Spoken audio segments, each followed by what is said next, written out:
여러분 안녕하십니까. 화요일 아침 여수 MBC 뉴스투데이입니다. 이례적인 가을 한파가 찾아오면서 어제 아침 지역 곳곳은 올가을 들어 가장 낮은 기온을 기록했습니다. 기상청은 당분간 추운 날씨가 이어질 것으로 내다보고 있습니다. 강서영 기자입니다. 아직 동이채 트지 않은 순천 역전시장. 가을의 중턱, 갑작스레 때이른 영하권 한파가 찾아오자 상인과 손님 할 것 없이 겨울에나 입을 법한 패딩 점퍼를 꺼내 입었습니다. 조끼 입고 살았는데 갑자기 추워갖고 이제 겨울옷 오리털 잠바 입어야 되거든요. 그걸 입으니까 좀 따뜻하니 좋네요. 머플러와 장갑으로 추위를 막아봐도 여의치 않자 상인들은 모닥불 앞에 삼삼오오 모여 언 손을 녹이며 추위를 이겨내봅니다. 옷도 많이 입어야 되고 막 춥고 그래요. 요거 하면 장사 못 하지. 또 바람까지 불어보면 고기도 없고 장사할 때도 손님이 많이 안 나온 게 힘들어요. 고기 바람기가. 어제 전남 동부권 곳곳이 올가을 들어 가장 낮은 아침 최저기온을 기록했습니다. 어제 아침 최저기온은 순천 영하 1도를 비롯해 고흥 0.7도, 광양 1.8도, 여수 8.1도를 보였습니다. 이번 한파는 북극의 찬 공기를 가두는 제트 기류가 남쪽으로 내려와 한반도 상공에 찬 공기가 유입되면서 발생한 것으로 보고 있습니다. 상층 5km 고도에 영하 20도 내외의 차가운 공기가 광주 전남 지역에 머물면서 올 가을 들어 가장 낮은 기온이 나타났고 기상청은 잠시 추위가 누그러들었다가 내일 새벽부터 찬 공기가 내려오면서 추운 날씨가 다시 이어지겠다고 예보했습니다. MBC 뉴스 강서영입니다. 정부가 COP28 유치를 아랍에미레이트 연합에 양보하기로 결정함에 따라 전라남도와 여수시가 남해안 남중권 공동으로 2028년 COP33 유치에 주력하기로 했습니다. 전남도와 여수시는 그동안 COP28 남해안 남중권 유치를 위해 지난 13년간 노력해온 것은 안타깝지만 정부가 2028년 COP33 유치 의사를 밝힌 것을 적극 환영한다며 남해안 남중권이 힘을 합쳐 COP33 유치 체제로 전환해 다시 뛰겠다는 입장을 밝혔습니다. 전남도와 여수시는 특히 남해안 남중권을 COP33 국내 유치 도시로 우선 결정해 줄 것과 기후변화 대응 선도지구 지정, 탄소 중립 실증 산단 조성 등을 정부에 건의할 계획이고 컨벤션과 숙박시설 등도 대폭 확충하기로 했습니다. 광양 세무서의 신설 필요성이 제기됐습니다. 국민의힘 유경준 의원은 어제 광주지방국세청사에서 열린 국정감사에서 7개 지방청 가운데 광주국세청이 지난해 납세 서비스와 세완관리 등의 평가가 저조해 조직 성과 평가 순위에서 꼴찌를 기록했다고 지적했습니다. 유 의원은 이 같은 원인에 대해 광양 지역의 세원이 큰 폭으로 증가했음에도 순천 세무서 광양지서만 설치돼 있어 충분한 납세 서비스를 제공하지 못한 데 따른 것으로 보인다고 주장했습니다. 이판식 청장은 광주청이 다른 청에 비해 경제적 여건이나 세정 여건이 어렵다 보니 평가가 낮다며 광양 세무서 신설을 위해 행안부에 의견을 제출했지만 우선순위에서 밀리고 있다고 답변했습니다. 오늘은 여순 사건 73주기입니다. 지난 4월 여수 순천의 학생들이 제주를 방문해 4.3에 대해 체험하고 배우는 시간을 가졌는데요. 이번에는 제주의 학생들이 여순 사건을 이해하기 위해 여수를 찾았습니다. 조희원 기자가 동행 취재했습니다. 살짝 치켜든 턱에 당당한 표정, 그림 밖으로 걸어 나올 것만 같은 힘찬 발걸음. 여순 사건 유족인 박금만 화가가 그린 여순 항쟁 행진도입니다. 박화백이 여순을 소재로 그린 작품 70점이 걸린 여순 항쟁 역사화전은 여순을 이해하기 위한 제주 학생들의 첫 방문지였습니다. 그냥 역사는 멀게만 느껴졌었는데 직접 이렇게 유족이신 작가님의 얘기를 들으면서 그림을 한번 보니까 조금 이게 좀 더 다가왔었던 것 같아요. 그저 글로만 본 것이 아니라 시각적인 것도 있어서 더 그런 비극적인 상황을 이해하는 데 도움이 컸었던 것 같아요. 다음 날 여수 만성리 위령비를 찾은 학생들은 위령비 뒤편의 말줄임표를 보며 제주 4.3 평화공원의 백비와 같은 아픔을 이해했고 여수 14연대 주둔지에서는 70여 년이 지나도 생생한 역사의 흔적을 느꼈습니다. 부대가 대피하는 예전의 방공호 그런 기능도 함께 했겠죠. 그러니까 이 안에서 일상적인 생활이 가능할 수 있도록 이렇게 넓게 해놓습니다. 한편 학생들은 이제 겨우 걸음마를 시작한 여순 유적지 보존 작업에 대한 아쉬움도 드러냈습니다. 여순은 제주보다 시설이 조금 부족하다고 느꼈고 관리가 잘 안 된다고 느껴서 좀 안타까웠던 것 같고요. 그때 그 사람들이 살았던 생활 환경을 좀 더 보고 싶어요. 조금 더 그 사람들의 아픔을 느낄 수 있을 것 같아요. 전라남도교육청은 올해 여순 사건의 교육 사업을 지원할 수 있는 평화 인권 조례가 제정된 만큼 여순을 알리는 이번 행사가 연례 행사로 정착할 수 있도록 우선 전국 각 교육지원청을 상대로 한 연수를 적극적으로 추진하겠다는 방침입니다. 4.3과 12.19를 전국화하는 데 있어서 우리 아이들이 뜻을 모았으면 좋겠다는 생각을 갖고 있습니다. 다시는 이러한 비극이 일어나지 않도록 평화와 인권에 대한 감수성을 키우는 그런 일을 열심히 해가려고 합니다.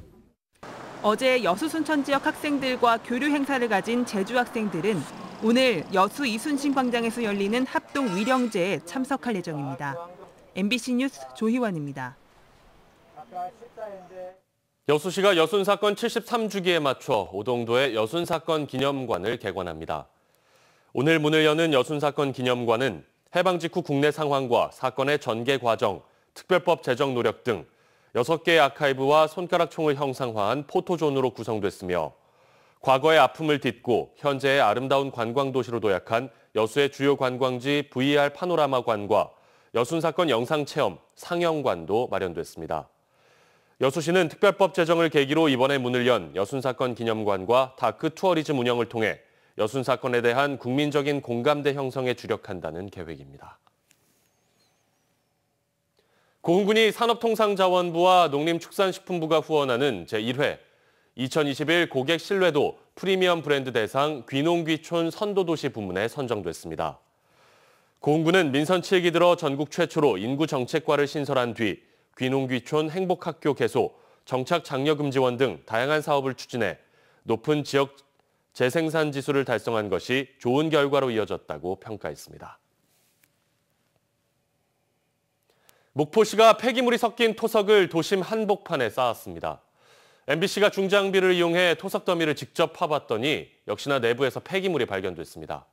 업계에서는 폐기물 선별 작업 예산도 만만치 않다고 지적합니다. 양현승 기자가 취재했습니다. 목포 오감동 대학 부지.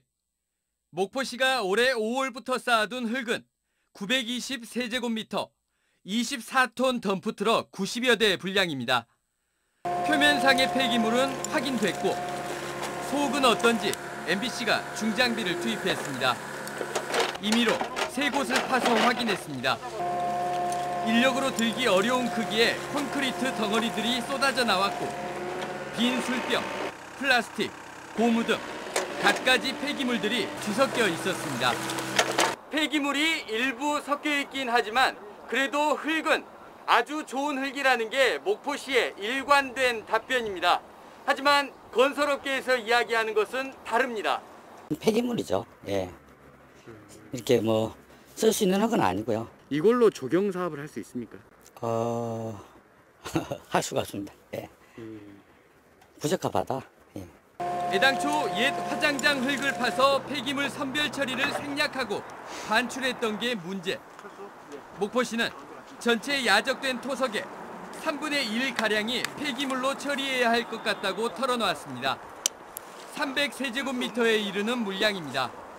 하다 보면 언제 못 고르잖아요. 그러니까 제가 인력도건에 사는데 아예 그 정도 마음을 갖고 있어요. 3분의 2 정도 쓰고 3분의 1은 제가 보니까 버려질 것 같더라고요. 그러니까. 목포시는 오감동 수변공원 미세먼지 차단숲 사업에 이 흙을 재활용할 계획입니다. 양질의 토사만 재활용하겠다는데 폐기물 선별 비용이 만만치 않다는 지적이 나옵니다. 이거는 거의 폐기물이라고 봐야 돼요. 그리고 이것은 선별을 하더라도 선별 예산이 더 많이 투입이 됩니다. 미세먼지 차단숲 사업에서 흙에 쓸 예산 2천여만 원을 재활용으로 아끼려다 주민 민원은 민원대로, 폐기물 처리 비용은 비용대로 콕 때려다 콕 붙인 꼴입니다. 예산을 절약하라는 얘기는 이런 불법 폐기물을 재사용하라는 얘기가 아닙니다. 목포시는 서둘러 폐기물을 선별하고 처리하겠다고 밝혔지만 난데없이 폐기물 선별장이 돼 대학 부지 인근 주민들의 민원이 불가피합니다. MBC 뉴스 양혜숙입니다. 더불어민주당이 내년 6월 지방선거를 앞두고 하위 20%에 포함되는 현역에 대한 감점 페널티를 적용하기로 해 지역 정가가 긴장하고 있습니다. 민주당 중앙당은 광역단체장, 시도당은 기초단체장과 지방의원을 평가하는데 4년 전 지방선거는 10% 감점 페널티가 적용됐지만 이번에는 20%로 상향됐습니다. 단체장은 PT와 여론조사가 이뤄지는데 광주는 5개 기초단체장 중 1명, 전남은 3개 기초단체장이 20% 감점을 받습니다. 한편 지방의원은 다면평가로 하위 20%를 결정합니다. 국가산단 인명사고의 대부분이 노후산단에 집중되고 있어 실효성 있는 안전관리 정책이 시급하다는 지적이 제기됐습니다. 더불어민주당 송갑석 의원은 2015년부터 지난 8월까지 한국산업단지공단 관할 산업단지 63곳에서 모두 190건의 안전사고로 268명의 인명피해와 750억 원의 재산 피해가 났으며 이 같은 사고의 97%가 30년 이상 노후된 산업단지에서 발생한 것이라고 밝혔습니다. 송 의원은 특히 조성된 지 50년이 넘은 노후산단이 울산과 여수산단 등 6곳으로 전체 산단의 38%가 30년 이상 된 노후산단이라며 해마다 반복되는 안전사고 예방을 위해 노후시설 개선과 위험시설 상시 모니터링 등이 시급하다고 강조했습니다. 새로 지은 집 옆에 축사가 들어선다면 어떨까요? 실제로 영암군에서 이런 일이 벌어졌는데요. 영암군은 축사 허가 신청을 미리 받고도 인근에 주택 허가를 내주는 이해 못할 행정으로 반발을 사고 있습니다. 양정은 기자입니다. 지난해 말 영암군 군서면에 새로 집을 지은 이은예 씨. 설레는 마음으로 입주한 지 한 달 만에 황당한 소식을 들었습니다. 집 옆 40m 거리에 축사가 들어선다는 거였습니다. 허가가 신청하고 허가 난 거하고는 별개인데 신청이 먼저라고 대답을 이것도 내주고 축사도 내주고 그랬다고 하니까 더 어이가 없는 거죠, 저희는. 어찌 된 일일까? 집주인 이 씨가 주택 건축 신청을 낸 건 지난해 8월. 축사는 이보다 2주 전에 신청을 낸 뒤였습니다. 신청은 축사와 주택 순서였지만 최종 허가는 반대로 주택이 축사보다 한 달 빨랐습니다. 신청일은 축사가 앞섰지만 허가일은 주택이 먼저 확정되면서 지어지기 시작했고 이 같은 분쟁이 발생하게 된 겁니다. 축사 옆 40m 거리에 주택 건축 신청을 받고도 이 같은 사실을 전혀 알려주지 않았던 영암군은 축사 신청일이 빨라 문제가 없다는 말만 되풀이하고 있습니다. 축사가 들어왔는지는 연인지 자체가 불가능했어요. 신청 조율이기 때문에 예전 부지라는 말이 들어간 거고 그 주택이 어떻게 신청이 어디 부지로 들어올지를 정확하게 모르는 상황에서 집주인인 이 씨에게 축사 매입 제한도 있었지만 비용 부담 때문에 이마저도 힘든 상황. 이해 못할 건축 행정으로 축사와 주택이 공존하는 상황이 벌어지게 생겼습니다. MBC 뉴스 양정은입니다. 롯데케미칼의 바이오 페트 소재가 업계에서는 처음으로 환경표지 인증을 획득했습니다. 롯데케미칼의 바이오 페트, 즉 폴리에틸렌 수지는 사탕수수에서 추출한 바이오 원료를 사용해 석유화학 원료를 사용하는 기존 제품보다 이산화탄소 발생량을 28% 줄일 수 있으며 기존 페트와 품질은 같으면서도 100% 재활용, 재사용이 가능한 장점이 있습니다. 롯데케미칼은 2030년까지 여수 공장에서 생산하는 7만 톤 규모의 페트를 모두 바이오 페트로 전환하고 2024년까지 울산 공장에 국내 최초로 11만 톤 규모의 화학적 재활용 페트 생산 시설을 건설할 예정입니다. 2026 여수세계 섬박람회 개최 분위기를 조성하기 위해 여수에서 2021 국제 섬 포럼이 열립니다. 내일부터 이틀 동안 기후변화와 섬이라는 주제로 한국과 영국, 미국 등 7개국이 참여하는 이번 포럼은 분야별로 전문가들이 참여한 가운데 기후변화에 따른 생물 다양성 보존을 위한 구체적인 실행 방안을 논의합니다.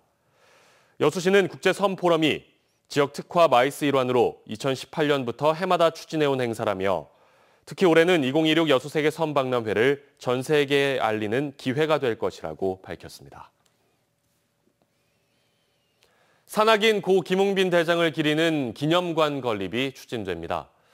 광주 산악연맹 등에 따르면 김웅빈 대장 기념관 건립 추진위원회가 산악인들을 중심으로 오는 22일 발족할 예정입니다. 추진위는 첫 회의에서 기념관 추진 방향과 일정, 예산 확보 방안 등을 논의할 예정입니다. 장애인 최초로 히말라야 14좌 완등에 성공한 김 대장은 지난 7월 브로드피크 정상 등정을 마치고 하산하던 중 절벽에서 추락해 실종됐습니다. 광양시가 시설 농가들의 시설 현대화 사업을 확대 추진합니다. 광양시는 고품질 원예작물 육성과 소득 증대를 위해 내년에 990제곱미터 미만의 다목적 중소형 하우스 설치 사업에 1억 5천만 원의 예산을 지원해 시설 원예 농가들의 시설 현대화를 추진할 예정입니다.